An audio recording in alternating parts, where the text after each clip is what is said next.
Episode 200.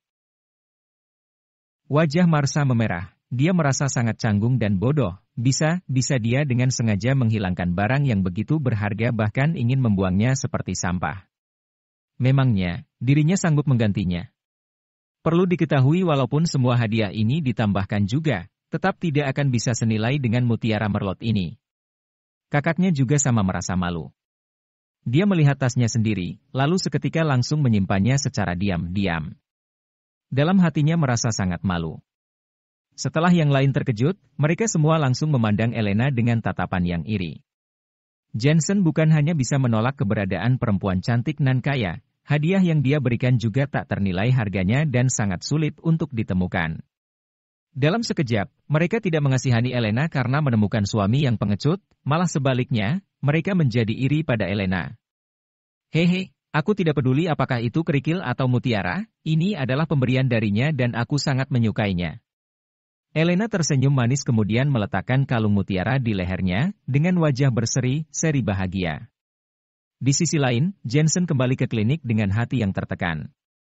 Dia sebenarnya tidak bisa berkata-kata tentang apa yang terjadi sebelumnya. Sebenarnya dia hanya ingin meminta bantuan Marsha saja untuk membantu memberikan hadiah itu kepada istrinya. Alhasil malah membuat masalah dengan kencan buta bersama sepupunya yang membuatnya pusing 7 keliling. Untungnya hadiahnya sudah dikirim, Jensen harap Elena tidak akan marah lagi dengan hadiah itu. Begitu kembali ke aula Singlin, Jensen juga melihat ke seberang jalan, seketika ekspresi wajahnya menunjukkan rasa terkejut.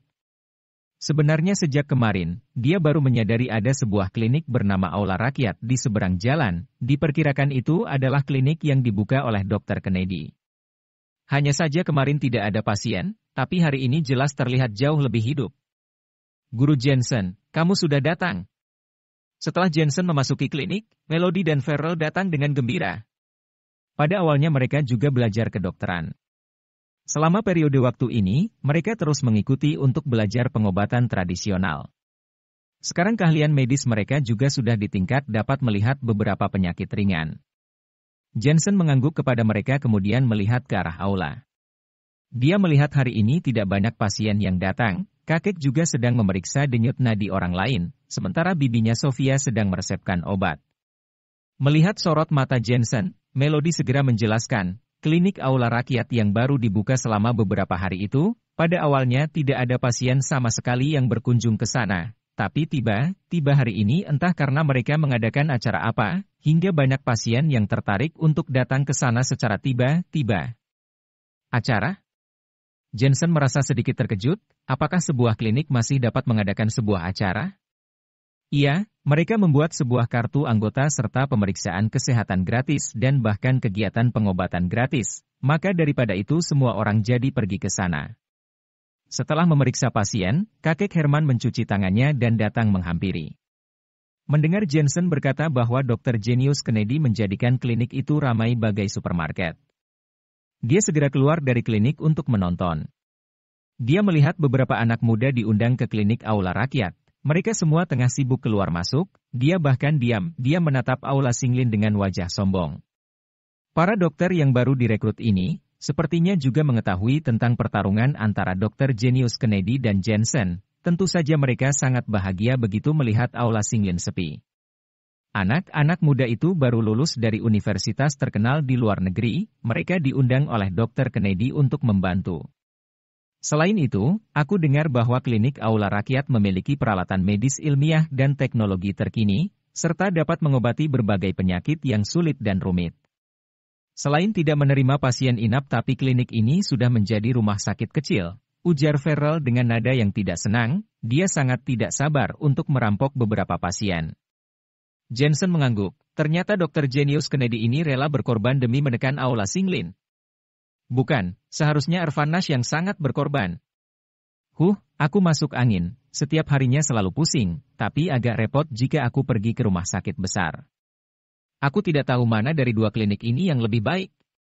Saat mereka tengah mengobrol kebetulan lewatlah beberapa bibi di jalan sekitar untuk membeli sayur, mereka seraya berjalan sambil berbincang.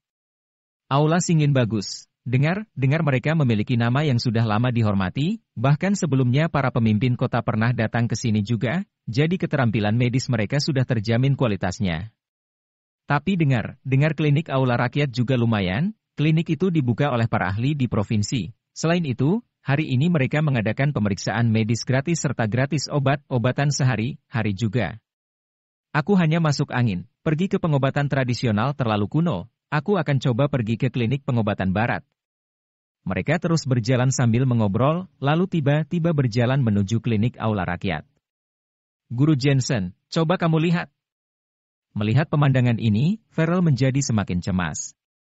Ini sangat normal, efektivitas pengobatan tradisional masih tidak secepat pengobatan barat, terutama penyakit seperti pilek ringan dan yang lainnya. Dalam hal ini pengobatan barat dapat menyembuhkannya hanya dengan satu pil saja, ujar kakek Herman dengan tidak peduli, lalu tertawa. Tapi kakek, sekarang sudah bukan pertarungan antara dua klinik, tapi pertarungan antara dokter pengobatan tradisional dan dokter pengobatan barat di antara masyarakat. Kami mewakili intisari budaya tradisional Huasia tidak boleh kalah. Sejak Melody jatuh aula pada pengobatan tradisional telah menjadi keyakinannya dan dia tidak dapat mentolerir penistaan dari orang lain. Ayah, menurut ucapan Melody ada benarnya juga. Sofia juga setuju. Faktanya, mereka sebagai dokter hanya ingin membantu pasien, sama sekali tidak ingin ada pertarungan antar dokter, tetapi sekarang ini semua terkait dengan reputasi pengobatan tradisional di kalangan masyarakat. Perlu diketahui di luar, pengobatan tradisional belum diakui. Orang yang percaya pada pengobatan tradisional hanya kalangan orang biasa, akan tetapi jika masyarakat umum kecewa dengan pengobatan tradisional, niscaya itu akan menjadi pukulan besar bagi pengobatan tradisional di Huasia. Betul, ini bukan lagi sekedar pertarungan antar dokter, tapi pertarungan antara pengobatan tradisional dan pengobatan barat di antara masyarakat. Kita harus membangun kepercayaan pada pengobatan tradisional Huasia memenangkan hati masyarakat. Pada awalnya Jensen juga berpikir bahwa dokter tidak boleh menggunakan sarana komersial apapun untuk memeriksa pasien, tetapi sekarang matanya telah terbuka. Farrell, mari kita buat iklan. Mereka merayu pasien dengan obat-obatan dan pemeriksaan medis gratis. Tapi kita akan menggunakan keterampilan medis. Guru Jensen, jangan khawatir, semua itu ada di diri kita semua. Mengetahui Guru Jensen akan bergerak, Melody dan Farrell jadi merasa sedikit lebih bersemangat. Dokter hebat Jensen akan memeriksa pasien secara pribadi. Konsultasi gratis hanya hari ini. Ada keluhan atau penyakit ringan, silakan periksakan. Semua keluhan dan rasa sakit dijamin hilang. Jangan sampai terlewatkan ya. Melody beserta yang lainnya berteriak menggunakan pengeras suara, dalam sekejap dapat menarik perhatian banyak orang. Bahkan Dr. Jenius Kennedy yang tengah sibuk juga dapat mendengarnya, dia langsung tersentak tertawa. Akhirnya si Jensen ini kembali, apanya yang dokter hebat dasar tidak tahu malu. Dia percaya bahwa dengan peralatan medis berteknologi tinggi di kliniknya, pasien ini tidak akan mempercayai apa yang disebut pengobatan tradisional sama sekali.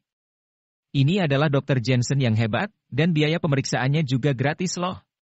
Siapa sih Dr. Jensen yang katanya hebat ini? Dengar-dengar dia itu sangat terkenal. Ketika kliniknya resmi dibuka hari itu, ada banyak pemimpin kota yang datang, bahkan 2 orang tokoh dari RS Rakyat yang sangat dihormati masyarakat pun datang berkunjung. Dokter hebat ini sangat dihormati dan keterampilan medisnya benar-benar terjamin. Aku juga mendengar bahwa wabah dan kolera di kota, belum lama ini disembuhkan oleh Dr. Jensen yang hebat ini. Mari kita pergi ke sana untuk melihat-lihat. Banyak pasien dari klinik aula rakyat diam-diam pergi dan berjalan menuju aula Singlin.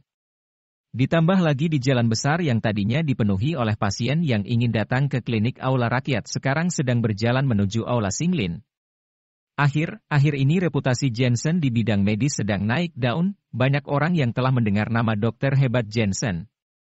Bajingan. Melihat keadaan ini, Dr. Jenius Kennedy tidak kuasa mengutuknya.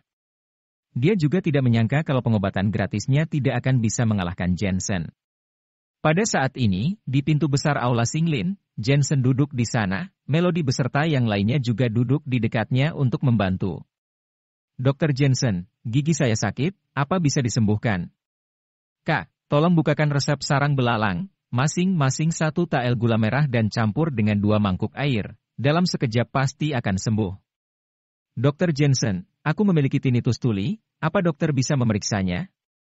Coba kamu masak seekor ayam jantan bertulang hitam yang ditambahkan dengan 4 gram caties anggur manis, terus memakannya sampai 5 ekor, penyakitmu akan hilang.